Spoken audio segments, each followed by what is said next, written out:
My reflection smiled at me, but I wasn't smiling.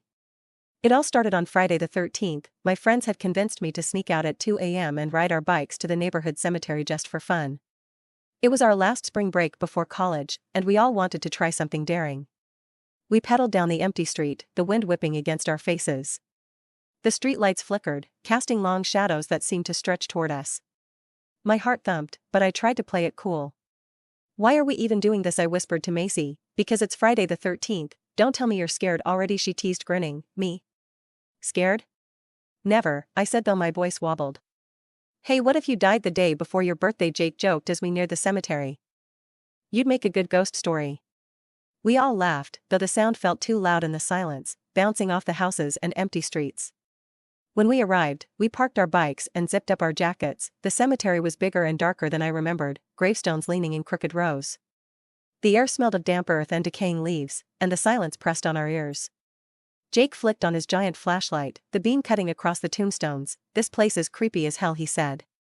"Understatement of the year," I muttered, hugging my jacket tighter. Macy pulled out the Ouija board she'd stolen from her parents' basement and held it up. "We're doing this for real, no backing out." "I think backing out would be smart," I said nervously. "Don't be such a baby," Macy said. "It's just a board, relax." We sat in a circle, hands hovering over the planchette. My fingers brushed Jake's, and I jumped. "Is anyone here?" Michaela asked. We waited and nothing. A nervous laugh escaped me. "See? Totally harmless," Jake said. Then the planchette trembled slightly, and Macy gasped, "Did you see that?" "I didn't touch it," Jake said, wide-eyed. "It's moving," I whispered, my voice barely audible. A rustle of leaves behind us made all of us freeze. I swear I could hear footsteps, slow, deliberate, circling the circle. "Someone's messing with us," Jake said. "I don't think so," Macy said, her voice shaking now. "It's answering the board, it's moving on its own." I wanted to laugh, but the sound stuck in my throat. Every shadow seemed alive. Every breath sounded too loud, and in that instant, I realized we might not be alone at all. The planchette suddenly jerked violently, spinning across the board like it had a mind of its own. "Stop moving," I screamed, trying to pull my hands away, but it kept sliding, faster, sharper, rattling across the letters. Macy's eyes went wide. "Oh my God, it's answering!" A sudden gust of wind ripped through the cemetery, tossing leaves like tiny black daggers. The flashlight flickered, then went out. Darkness swallowed us. "Did you feel that?" Jake whispered, voice shaking. His hair was plastered to his forehead, the cold biting through his jacket. The planchette shot to the edge of the board, rocking it so hard I thought it would tip over. A low, dragging sound came from the far side of the cemetery, slow, deliberate, like someone dragging a chain. "Somebody's here," I shrieked, pulling my hands back. "No, it's the board," Macy screamed, but even her voice quivered. Suddenly the planchette spun in a circle, faster and faster, and a scream of wind filled the night, rustling the trees and whipping around us.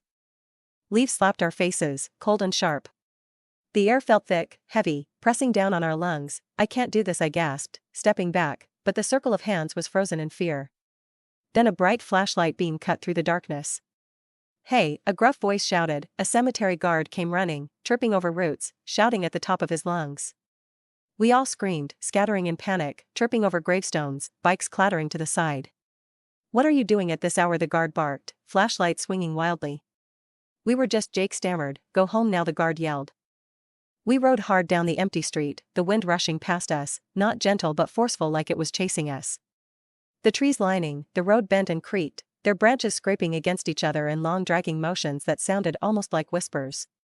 No one spoke at first. Our breathing filled the space between us, uneven and shaky. The only other sound was the wind slipping through our jackets, finding every inch of exposed skin. Jake was the first to break the silence. "That guard really came out of nowhere." No one laughed. I kept my eyes ahead, gripping my handlebars harder, my knuckles aching, but I didn't loosen my hold. I couldn't bring myself to look behind us because I already knew what it would feel like. That same heaviness, that same awareness, like something was just out of sight, keeping pace with us. By the time I reached my house, the air felt thick, like the sky itself was pressing down. I stepped inside, locked the door, and stood there for a moment listening. Nothing, just the faint hum of the house settling. That should have been the end of it. Looking back now, that should have been enough. That should have been our warning, but it wasn't. The next morning I woke up feeling different. Not the kind of different that comes with excitement or turning a year older, just different. It sat quietly in my chest like something had shifted overnight, something I couldn't see but could feel. For a few seconds I just lay there staring at the ceiling, listening to the soft morning sounds. Outside, birds moving, distant, cars passing, everything felt normal but I didn't feel normal. My body felt heavier like I hadn't rested at all and there was this faint uneasiness I couldn't explain like I had forgotten something important. I pushed the feeling aside, quickly reminding myself that it was my birthday. Before I could even sit up properly my door burst open and my parents and little brother rushed in singing happy birthday, their voices loud, messy, and completely off key. I couldn't help it, I laughed, the sound coming out easier than I expected. The warmth of it, all the attention, the love, it washed over me and pushed that strange feeling further and further away. I sat up smiling, hugging them one by one. 17 already, my mom said, brushing my hair back from my face, time moving too fast, my dad added, shaking his head. My little brother just grinned, you're old now, I laughed and pulled him into a quick hug, thank you guys. They stayed a little longer talking and joking before finally leaving the room, telling me to hurry up and get ready. As soon as the door closed, the room went quiet again. I sat there for a second longer than I needed to, listening to the silence, feeling that same strange weight settle back in my chest. I stood up slowly and walked over to my mirror. For a moment I just stared at myself, everything looked normal, my hair, my face, my expression. Still, something about it felt off, but I couldn't place what it was. I shook my head lightly, forcing a small laugh under my breath. Get it together, I muttered to myself.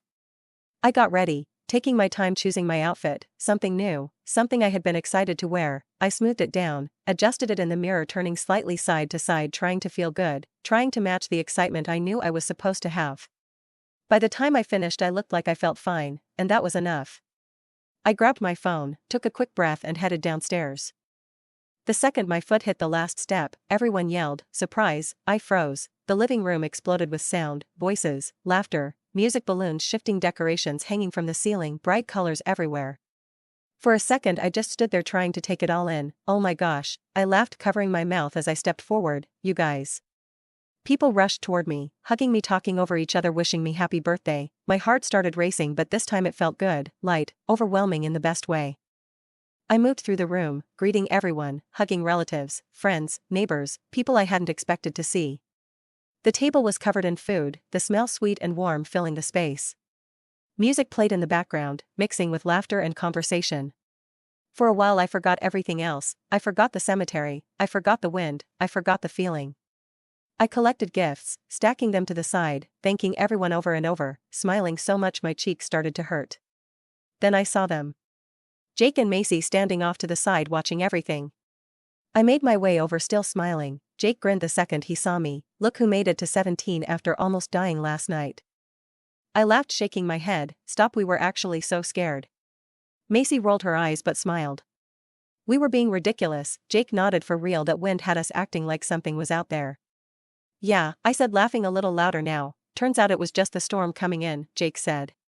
Some breeze from that storm that's supposed to hit next week, Macy added. Nothing even happened the second night. We all paused for a second thinking about it. Then Jake let out a short laugh, and just like that we all started laughing too, louder this time, easier, like the fear from the night before didn't even belong to us anymore. Like it had been exaggerated, like it had been nothing. We laughed like complete idiots, standing there in the middle of the party, surrounded by light and noise and people. Convincing ourselves it had all just been in our heads. Not realizing that something had already followed us home, and it was still there, quiet, waiting. As everyone gathered around the table, the room filled with singing voices, loud and messy and full of laughter. The candles flickered in front of me, their light dancing across everyone's faces. I closed my eyes for a second, made a quick wish and blew them out. Before I could even react, my little brother shoved my face straight into the cake. Cold icing pressed against my skin and everyone burst into laughter. The room spun with noise, people clapping, shouting, calling my name. I pulled back, wiping frosting from my eyes, laughing even harder. Got you, my brother yelled, running off. My aunt hurried over, still laughing, holding up her phone. Wait, I got it, look at this. I wiped some of the cake from my face and leaned in to see the photo. At first I was just laughing at how messy I looked, icing smeared across my cheeks, my hair slightly out of place, everyone around me mid-laugh, frozen in the moment. Then I noticed it, right behind me. Something darker than the rest of the room, something that didn't belong, a shape, tall, still and wrong. It wasn't clear enough to be a person, but it wasn't just a shadow either. It stood directly behind me, slightly stretched like it was leaning forward. My smile faded. Do you see that? I asked quietly. My aunt squinted at the screen, then waved it off with a small laugh. Oh, that's probably just the lighting or something wrong with the camera. You know these phones act up sometimes. I didn't laugh. I grabbed her phone, scrolling through the other pictures she had taken. It was there too, in every single one. Always behind me, always in the same place, watching. A chill ran down my spine. I'm just gonna wash this off, I said, quickly forcing a smile as I handed the phone back. No one seemed to notice the shift in my voice. I moved through the crowd a little too fast, heading upstairs, my heart starting to beat harder with each step. The noise from the party followed me up, but it felt distant, like it was coming from somewhere far away. I reached my bathroom, stepped inside and locked the door behind me. The click sounded louder than it should have. I turned on the sink and leaned over it, scrubbing the cake from my face, the cold water grounding me for a moment. It's nothing, I whispered to myself, just shadows, just lighting. I looked up at the mirror, my reflection stared back at me. Exactly how it should be. I let out a slow breath, some of the tension leaving my body. See, you're fine, I muttered. I splashed my face again, water dripping down my skin, and closed my eyes for a second, letting myself calm down. When I opened them, my reflection was still smiling, but I wasn't. The smile on its face was too wide, too still, stretched in a way that didn't belong to me. It didn't reach its eyes, and yet somehow it felt like it was looking directly at me. My chest tightened, I froze, every part of me went cold. Slowly I lifted my hand toward my face, my reflection didn't move, the smile stayed exactly the same, unfamiliar, wrong. Fear hit me all at once, sharp and suffocating. I quickly splashed water on my face again, harder this time, my hands shaking. Stop, I whispered, breath uneven. I looked back up, everything was normal again. My reflection matched me perfectly, no strange smile, no delay, nothing. I let out a shaky breath, gripping the sink. It's just in your head, I said quietly, you're just tired. I turned slightly, grabbing a towel, wiping my face, trying to steady myself. Then something made me look back. I don't know why, but I did, and this time my reflection moved first, its head tilted slightly, its eyes locked onto mine, and slowly it lifted its hand and waved. A sharp choking sound tore from my throat. Before I could stop it, then I screamed. A deep, gut-wrenching scream that burned my chest and ripped through my throat.